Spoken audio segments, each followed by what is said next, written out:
You are listening to the Disney Dream Girls, an unofficial Disney Theme Parks podcast, and this is show number 413 for the 5th of June 2022. Where dreams begin. Hello and welcome to the Disney Dream Girls. My name is Michelle Young, and together with my jolly good chum Jane Phipps, we are your guides to the place where dreams begin. Hello there, Jane. How are you doing today on this fine, sunny, delightful June day? Well, I'm doing all right, Michelle, except as this is going out, I'm supposed to be trooping, as in Star Wars trooping, and the weather forecast ain't nice and sunny, it's rather damp and rainy. You might want to check in with me in a few hours' time and just see what the outcome of today's troop actually was. I found it quite bizarre last weekend. We were both wearing uniform of a very different kind on the same day. I was in my military attire going to a grave rededication for a fallen soldier in the area who hadn't got the Commonwealth War Grave acknowledgement that he truly deserved. So we went and, you know, there was no family there because we couldn't track any down, but the people involved wanted to acknowledge these two fallen soldiers, and one of them was of the regiment that the regiment I'm in came from. So it was really nice to be able to do that. And then for the good old Queenie, wow, 70 years on the throne, bless her. Mm-hmm. So we did a bit of a beacon lighting down in our local town, and I got invited to the function there, and I was there with the old town mayor and Deputy Lord Lieutenant in my nice smart uniform. It's been quite the busy week for me. Yeah, and there was me in my Imperial officer's uniform dishing out the law and order. Well, no, not really, but, you know, I was making sure that my troopers, as in Simon, was behaving himself. Although it was quite funny, actually, Michelle. There was a couple of three stormtroopers. Obviously, they're all in white. Mm-hmm. All three of them were roughly the same sort of build, roughly the same sort of height, and I suddenly realised I ought to be rather careful because I got no idea which one was my husband. It's like when you have identical twins and you paint one toe with toe varnish to guess which one was which. Well, thankfully, I kept looking at these uniforms thinking, right, which one? And I recognised the belt that Simon wears, where the kind of all the it's like a utility belt, I suppose you'd call it. And on the back, they have the detonator that clicks into it. So I know all these technical terms now, proper nerdy, but I knew that Simon's had got some like weathering on it, and it was from that. So I had to look at Simon's bum, and that was the only way that I could determine whether it was Simon or not. Because I got visions of me having this really deep personal conversation with somebody that wasn't my husband. It could have been rather embarrassing, really, couldn't it? You could have got yourself in a whole heap of trouble. I could have done, weekend. But I didn't. I was a good girl. And the marriage is intact, and you are celebrating how many years happily married? 33. Bless you. I know, child bride and all that. Yeah, she was merely 6 when she got married. Only kidding. Shall we get back to some Disney history? Yes, I've got 3 little bits that I'd like to share with you today, Michelle. Go on then. And they all relate to Snow White. Oh, and I didn't even have to force you or bend your arm round your back to do this. And it's like when I do these little bits of research, and I always get drawn to, like, if it's for me, it's a Small World or Mr. Toad or something like that. And if it's for you, if anything was Snow White, then I'm kind of drawn to it automatically. So I'll do these in chronological order. So the 4th of June, 1938, they had a wrap party for Snow White, also known as Walt's Field Day, and was held at the Norconian Hotel in Norco, California. It was held over 2 days, and there was a 7-page programme that was handed out to all the guests. It was illustrated by Ward Kimball, and it had Mickey Mouse on the cover playing golf. And it was the first appearance of Mickey with black pupils in his eyes. Oh. And Ward Kimball said, in order to have Mickey's head addressing the ball and at the same time smiling at the audience, I said, what the hell, I'll use our regular eyes. We're using them on the dwarfs and Snow White, Goofy, everybody, and put black pupils in them. This really caused a riot in the comic strip department. But Fred Moore agreed that it gave Mickey more personality. Walt bought it. How cute. Aww. How these things happen, you know. So there you go, Snow White wrap party in 1938. fast forward to the 5th of June 1967, and there was a Snow White and the Seven Dwarfs Coast to Coast personal appearance tour. Ooh. It kicked off in Dallas, Texas. There was 18 cities they went and visited through to June the 24th, and it was to promote the re-release of the film at US cinemas. And the troupe that went around and did it all was mainly made up of cast members from Disneyland, and they got to travel aboard Walt's private jet. Oh, wow. What an honour. Isn't that cool? And they went around children's hospitals and shopping centres as well as just the movie theatres. So, yeah, there you go. And then, to mark the 50th anniversary of Snow White on June the 5th, 1987, there was a reunion of performers who had assisted in the portrayal of Snow White at the theme parks. So there was nearly 100 past and present Snow Whites gathered in both Disneyland and Disney World. I thought, how amazing that, to have 100 different Snow Whites in gathering together. I've got my dress, I'm on my way. So there you go, 3 Snow White themed Disney history. Fantastic, and thank you very much, Jane. No worries. Talking of history, I'm going to move forward to modern day history. Okay. And I'm very excited. Right. Because I have just seen today Finding Nemo, The Big Blue and Beyond is going to be opening 12th of June at Disney's Animal Kingdom. I love anything to do with Finding Nemo, and this is the reworking of the original stage show that they had over there in Animal Kingdom, so I cannot wait to be able to see that this summer. Yeah, I hope they've still got the Big Blue whatever it is song in it, because I do love that song. I hope so. It did say some of the original songs might be still there, and that's really, really good. Yeah, really interesting to see what they've done with it, because I did love that show when it was there, so... Yeah, and it's getting exciting because lots of things are coming back. The Adventurers Outpost character meet and greet, Mickey and Minnie in their safari best over at Disney's Animal Kingdom. That's starting back up on the 19th of June as well. Well, I've got some photos of us with that meet and greet. I remember those. It's a super cute one. And I love going to that one because it's never a long wait if you know when to call in. And it's a really fun with Mickey and Minnie together in those cute outfits. Yeah, love it.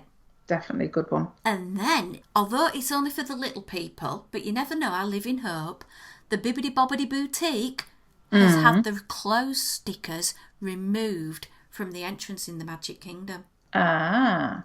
Now, we talked about this a few shows back, didn't we? That it was on the cards to be reopening. I think they'd said summer, if memory serves me right, or before the end of the year, something like that. It was a bit vague, wasn't it? Yeah.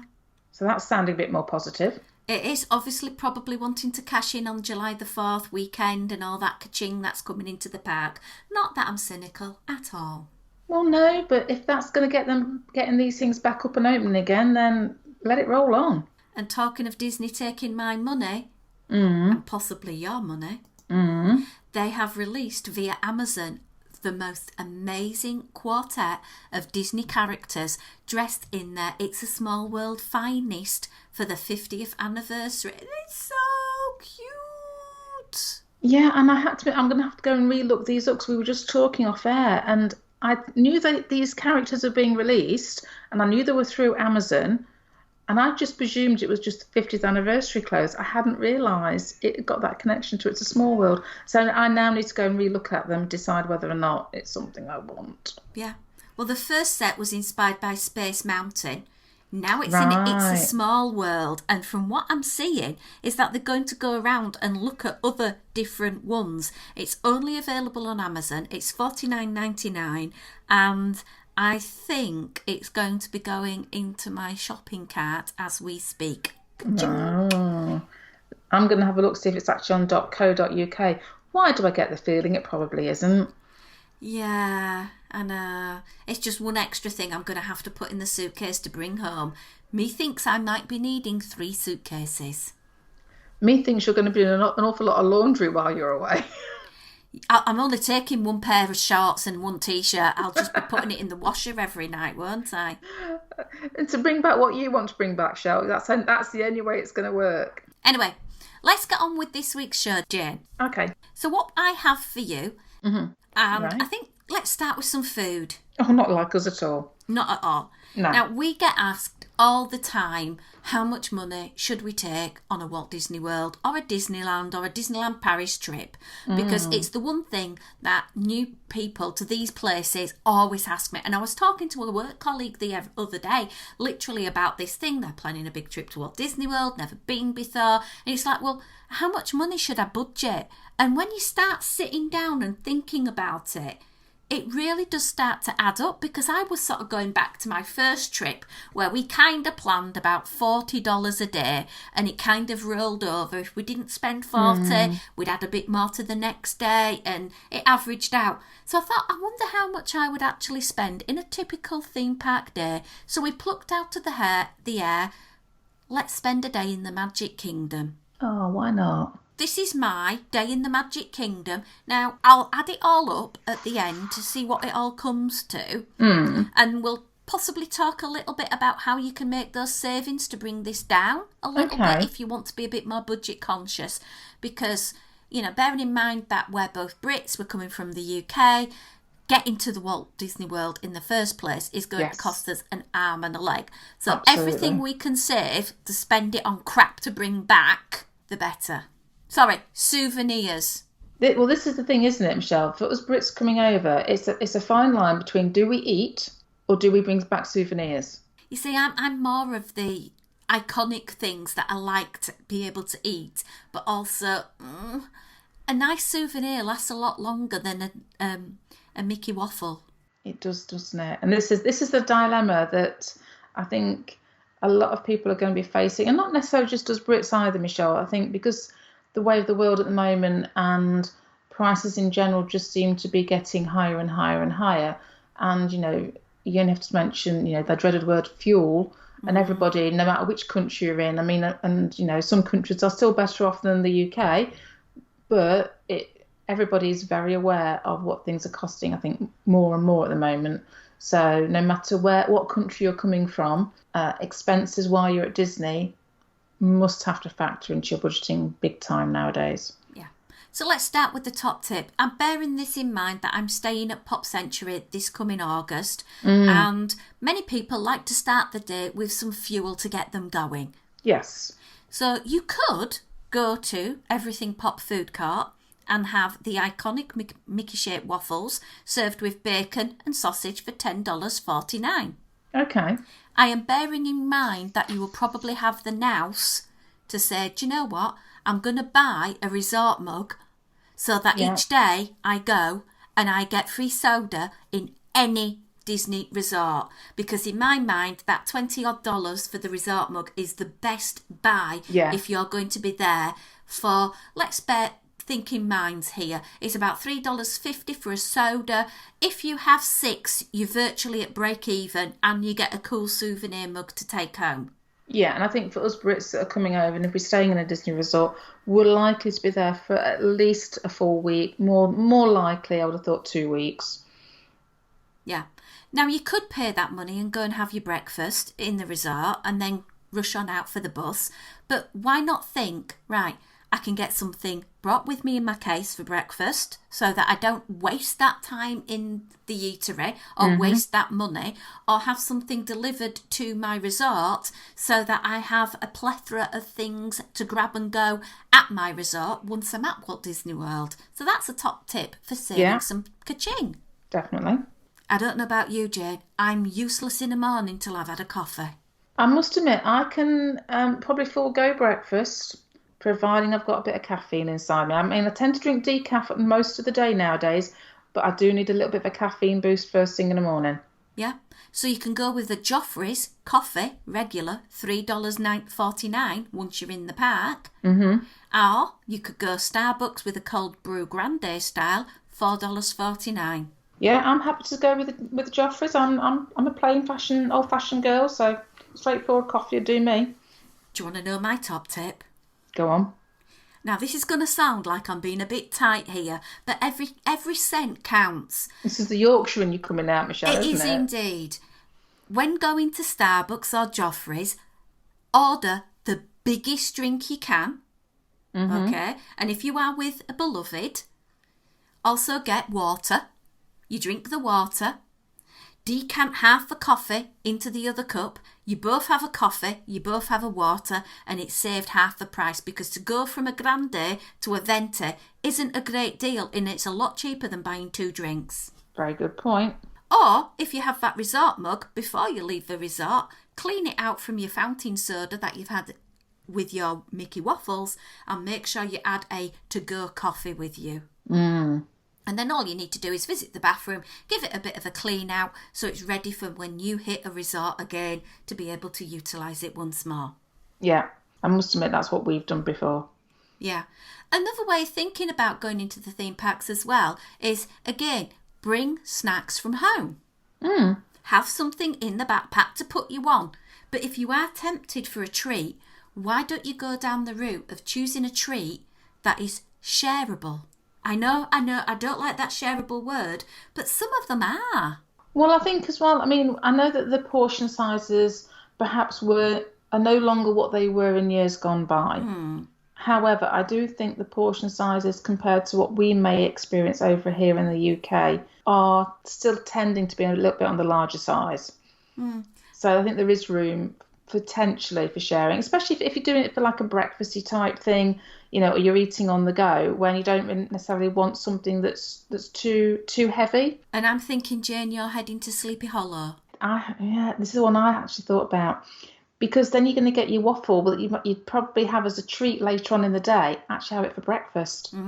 Because if you go at breakfast at the moment, then you can get your fruit and your Nutella one, can't you? Well, actually, it's now available all day at the moment. Is it all day as well? Yeah. Not according to their menus, it isn't, Michelle. They need to update their menus then. Well, let's be honest, lovely. They're still saying some out-of-date information on the website. True, let's be fair. Very true. But was it $8.49, something like that, I think, for the fruit and the Nutella waffle? And they are a good chunky sized portion, aren't they? Yeah, there are many things that you can share at the Walt Disney World resorts. If we're talking purely today about the Magic Kingdom, a good one from me is the Cheshire Cat Tail. It's a pastry filled with chocolate and covered in Cheshire Cat coloured icing. It's twisty, it's chocolatey. It's a really good snack that you could break into, share with your friend, and that way you can have more of other snacks and get to taste a larger array and save some pennies on the way. Well, this is the thing, isn't it? Because there's another one that I'd like to mention at this point, Michelle. Go on. Cinnamon roll. Absolutely. How can we not mention the Magic Kingdom and a good value snack without mentioning that? Exactly. And like you say, it's that thing of, rather than going down the traditional route of your breakfast, lunch, dinner type of foods, if you think a little bit off-piste, so to speak, you can get some of those snacky bits in, like you said, Michelle. You know, have something that you're happy to share, keep you going, and then you get that chance to experience more things than you would perhaps otherwise. And you're on vacation. Who really wants to have bacon and egg on vacation when you can have a cinnamon roll? Oh, I don't know, you mentioned bacon. I'm torn between bacon and cinnamon now. Why not have them both? Yeah, could do, sharing both. Yeah. Yeah. Now, no doubt you'll be getting a bit peckish, and as Jane said, eat when you're hungry. One way of saving money in the Magic Kingdom is to avoid those table service prices, because you're looking at anything upwards of $20, $25 per entree. Then you've got tax, then you've got a gratuity on top. It can soon work its way up, including a cold beverage, to about $35 to $40 per person.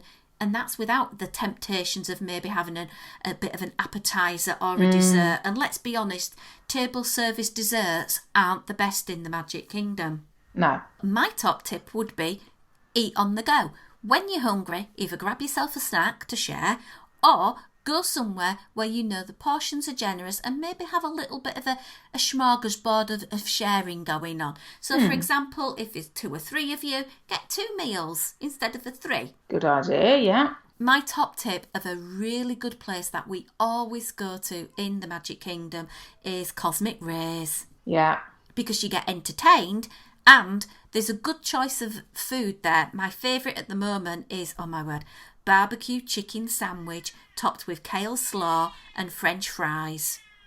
Yeah, and I think the nice thing, I mean, I know the burgers aren't necessarily the most raved about here. Having said that, you have got things like hot dog and cheeseburgers and the chicken and chicken strips. So there's plenty there. I'm thinking if you're going as a family and you've got, different types of eaters amongst you, it's kind of pretty standard fare, isn't it? To meet, there's something there for everybody. But another top tip, Jane, Mm. why order off the adults menu? The kids' menus are really good, and the quick service, never a problem for you to go and order a kid's burger. You get some apple slices at some places, or some grapes, or something, and a drink, and sometimes you get a cookie as well, and it comes in under about $8. Yeah, never thought about that. That's a good idea, Michelle. And it's something I do all the while. And the one I mentioned, the barbecue chicken sandwich, was $12. And that's really good value in my mind. Yeah, definitely.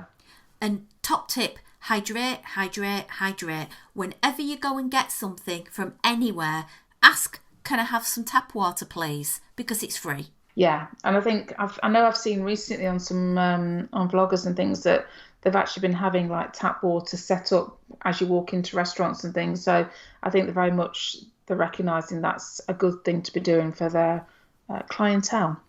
But if you have been and got that resort mug with you, fill it up, or take your own water bottle and fill it up with these waters that you can get for free. So whenever you ask for a meal, always ask for a couple of free waters. Plus, obviously, there's plenty of water fountains around where you could refill as well, isn't there? And you can bring a little sort of squirty bottle of, say, of your favourite cordial, that with just a couple of squirts, just make the taste a little bit more palatable. Not that I'm trying to plug you to be having, all these sweeteners and things, but for us in the UK to get used to the taste of Floridian water does take a while. True.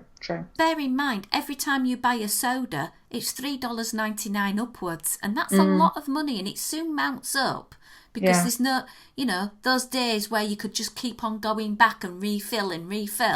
Because that was a top tip for me over at Be Our Guest when it was the a la carte sort of order what you like lunchtime menu. But now it's that set price. It's different. But before you could just keep on going and filling up your beverages. Yeah. Snacks, Jane. Let's get back on the snack wagon.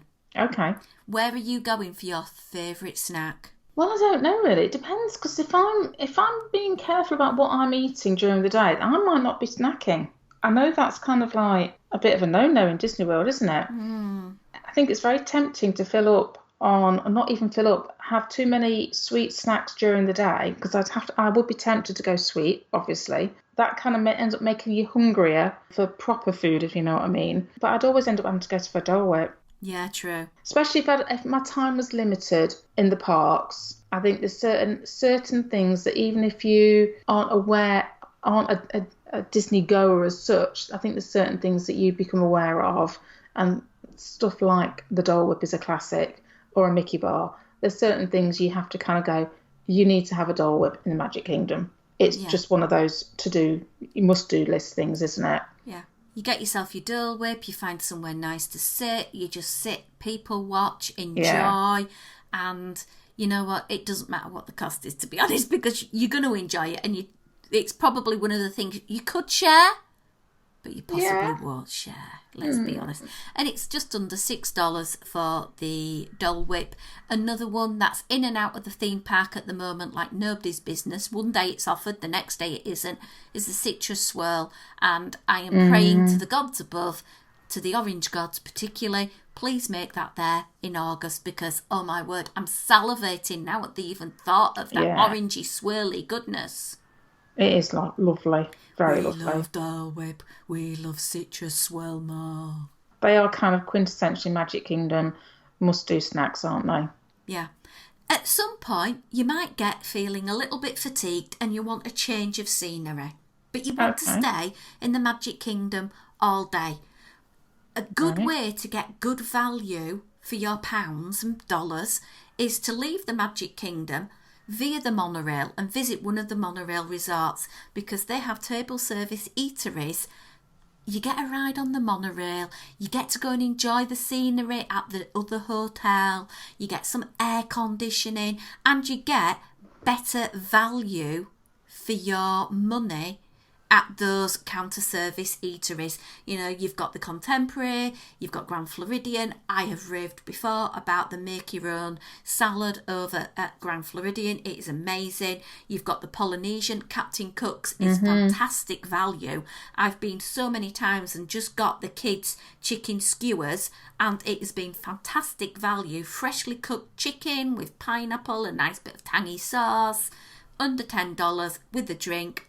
Fab. And it just gives me that release from being in a busy, bubbly theme park, especially in the summer months where you're more likely to get that downfall in the late afternoon. A little bit of respite can recharge the batteries. And your pounds and pence does stretch a little bit further at the resorts. But if you're not wanting to leave the resorts, there are still plenty of counter services where you can get a good value. Where would you be heading, Jane? I mean, one of my favourite places to go, always has been, is the Columbia Harbour House. I thought it'd be a bit kind of cheeky, really. And rather than having a meal as such, if it was like lunchtime, which I think was what we're kind of talking about, they do the clam chowder as a side. Ooh. $6.79 for New England clam chowder. That's not too bad, is it, at all? That's good. But they also do something called Spoon for One More, and that's the clam chowder served in a black sourdough bread bowl. Ooh. So for $7.49. So I'm thinking that actually is a good way to have your lunch without it being a full-blown burger and fries and the rest of it, but it should be enough to keep you going until dinner, or perhaps afford you to have that with like a mid-afternoon snack of a citrus swirl before then you're thinking about your dinner at the end of the day. That's really good idea, is that? And when people think of theme park food, they instantly think burgers, hot dogs. Yeah. And if you look at the menus and spend the time sort of picking out, oh, yeah, Columbia Harbour House, that's a good one to go and get something a bit different. It is really, really a fantastic idea. I came up with Pecos Bills. Okay, what are you going to have over there? The taco trio. Yes, I was looking at that as well. You've got your shredded lettuce, your tomato, your cheese, $10.99. Really good food. I miss in my heart the toppings bar. Do you remember that toppings bar? I do. Oh my word. The number of times I abused that toppings bar with all that plastic cheese and the onions and the mushrooms. I literally got more food from that toppings bar than I did from actually paying at the counter. Well, it was kind of like, you know, it's a bit like, I always kind of think back to going back to Pizza Hut in the day when you get given the salad bowl, you know, and there was always the art, wasn't there, of, you know, you put your lettuce in first, you're going to put your light stuff at the bottom, save your tomatoes for last, you know. There was that sort of challenge. Do you know what I mean? It was like, I'm going to make sure that I get as much on this plate as I possibly can to get my bang for the buck, and more so. You've taken me back to the days of Captain Cook's when you could do your own Dole Whip. Yes. And it was like the skill of swirling to see if you could get it measured more than 12 inches. It was fantastic. Yeah. Oh, wow. Pecos Bills, $10.99. Again, I'm getting my free water, hydration. I'm avoiding all the fizzy stuff. And then one last thing, because you're going to be staying in the Magic Kingdom till late. You're going to be sitting around a bit to make sure you get that perfect firework viewing spot. So you might want something snacky, a bit nibbly. So I've put down a theme park classic of popcorn for $5.50. Yeah. So if you eat everything I have mentioned on that list, starting with, for example, the breakfast, I've allowed 2 coffees, a Joffrey's and a Starbucks, a Cheshire Cat Tail, Cosmic Rays lunch, 1 fountain beverage, a Dole Whip, the tacos trio, the popcorn. That comes to $62.72 without any tax. Wow. You've seen how by paring things back, you could quite easily spend about $45 still a day per person and still eat like a king. Yeah, I think it's a case of, I know we say it all the time, Michelle, and I do fear that there's a lot of people that go to Disney World and Disneyland for that matter, and even DLP, don't do their research before they go. I love reading about Disney World and Disneyland particularly, and I kind of, once I know I've got that vacation booked, I like to go through and I buy books. I know, old-fashioned of me, but hear me out. And I like to absorb all that information. I like the facts behind the attractions, but I also like to read and hear what the authors are saying about eateries and little hints and tips that they may give.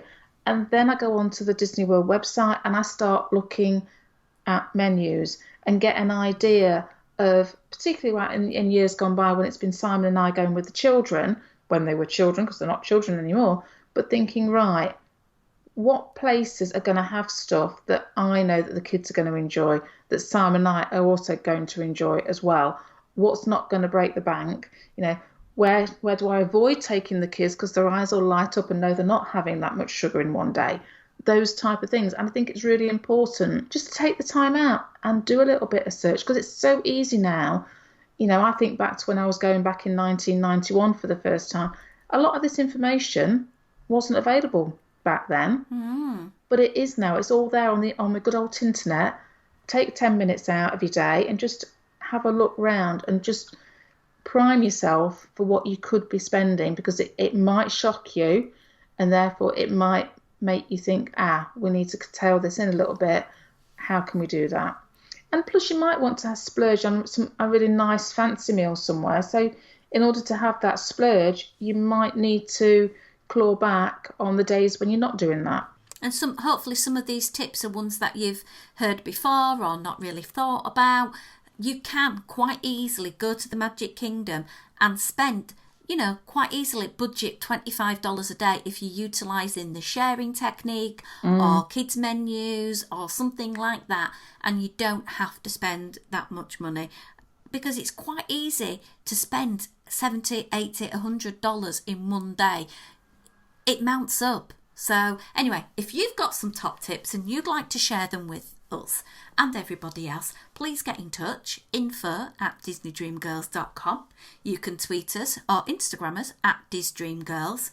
You can find us on Facebook at Disney Dream Girls Podcast Family. And also, if you want some additional audio content and to support the show at the same time, it's patreon.com/Disney Dream Girls. But I think for now, Jane, we'll put a little bow on this and wrap up this week's show. Okay. So until next time, it's a goodbye from me. And goodbye from me.